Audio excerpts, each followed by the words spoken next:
Namaskar everyone and welcome to beautiful Sunday.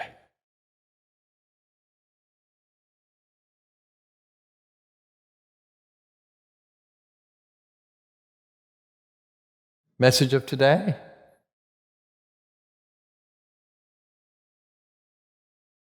That the entire world is a playground of the divine.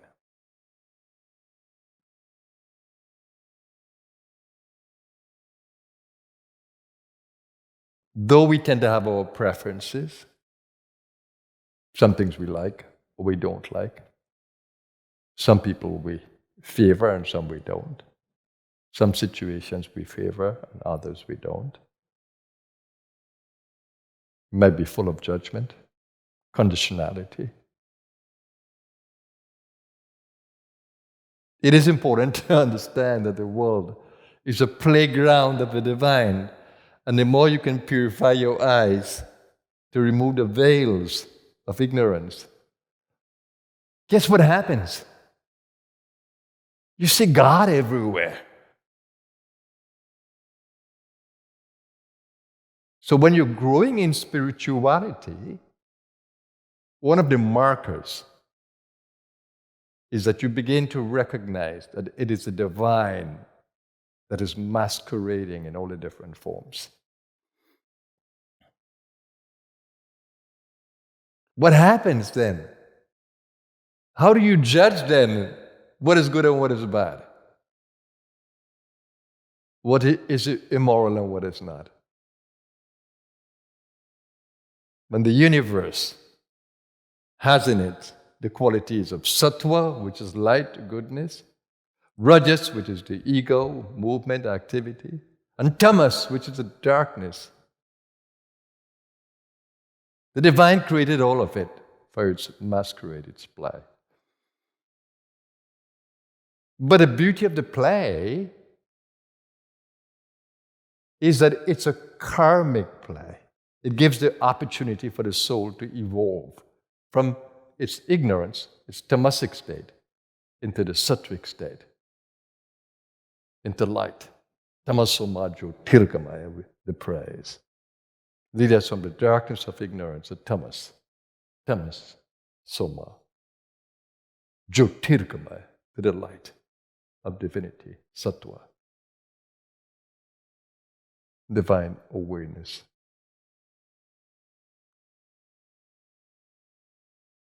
And one of the great teachings of yoga and Eastern wisdom is equanimity. Be even-minded in the play. Don't be caught by the negatives and get caught in the positives. No, be even-minded.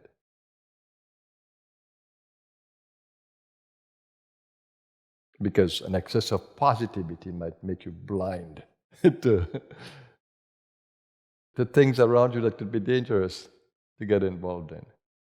No, so don't be so naive. You have to be open and look.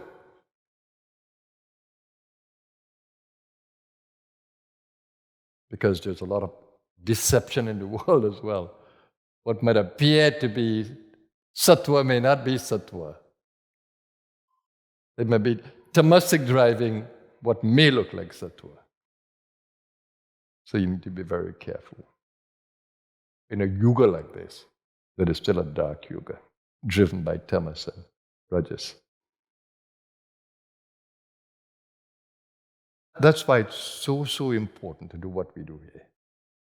Continuously making efforts to shift the consciousness, to uncover the divinity. This is extremely important. No matter how busy your day is, the sadhana of taking a little bit of time to attune yourself to that divine awareness is extremely important. I don't know how you can live without it. My every moment is filled with it. I cannot but see from that space.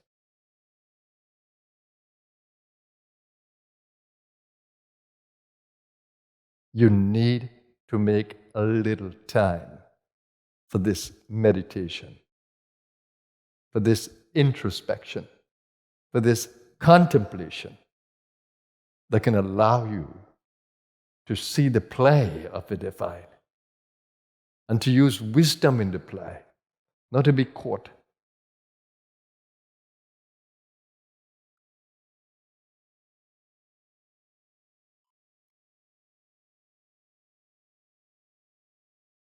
So every effort you make every day to cleanse the mind, to go deeper, to observe carefully, to use discrimination, that's the intelligence that you have.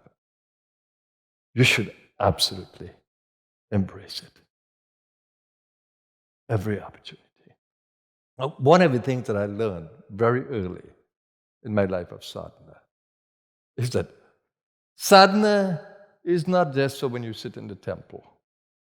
Sadhana is not only for the times of prayer, but sadhana is in every moment. That's something I learned. Even when I stayed in the ashrams in India, that helped me to go within. It was more important for me to become aware whilst I was in the world, to keep the same attitude of sadhana whilst in the world. The mantra should stay with me, whether I'm in a train or a bus or walking. The mantra should stay with me.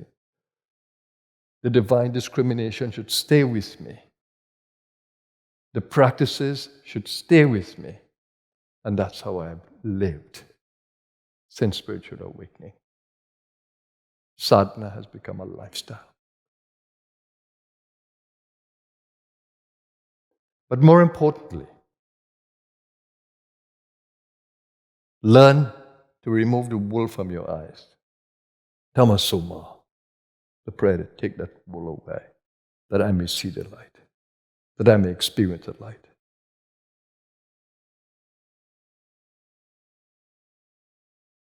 Every day your prayer should be to remove the ignorance from inside, every day that you wake up. And every day you should decide that it should be a better day than yesterday.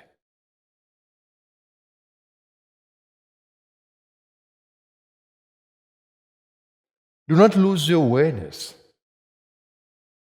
that your breath, the life breath that moves within you, is God's energy. It's prana apana.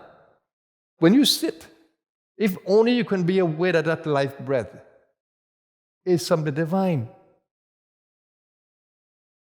That's a meeting with the divine. Every time you breathe, it's a meeting with the divine. Even in activity, every time you breathe, you bring life into the body, you bring oxygen in to help the body to survive. Every life breath is a meeting with God. That's why breath awareness is so important in your meditation. It can take you right to the divine. In Kriya Yoga, breath is extremely important.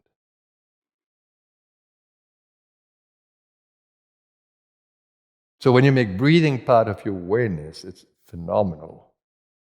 And the breath can help you to remove stresses very easily. And you don't wait for your yoga practice to do that. No. You're aware of your breath in every moment. You can energize your body through the breath. You can de-stress your body through the breath. You can bring healing energies to the body through the breath. You can do meditation on the breath, mantra meditation with the breath. You can use the breath to keep you in the present moment. So there is so much power in prana, apana, breathing.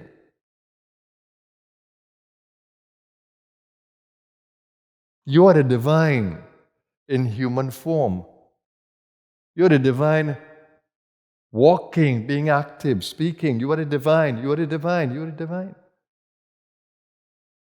If only you can grow in awareness of that. You make yourself helpless by thinking that you don't have power, you don't have divinity, that you are so stupid, foolish, ignorant. You're not.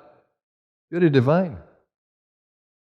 So the goal should be to uncover that divinity.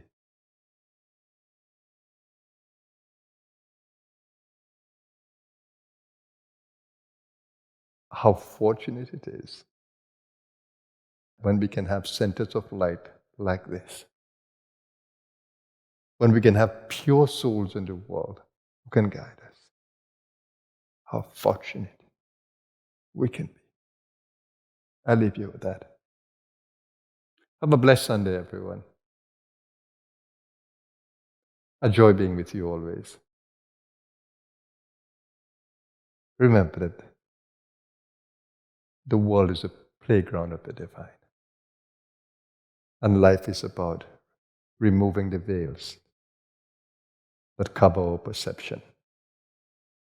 Uncover your divinity. Have a blessed Sunday, everyone. Namaskar.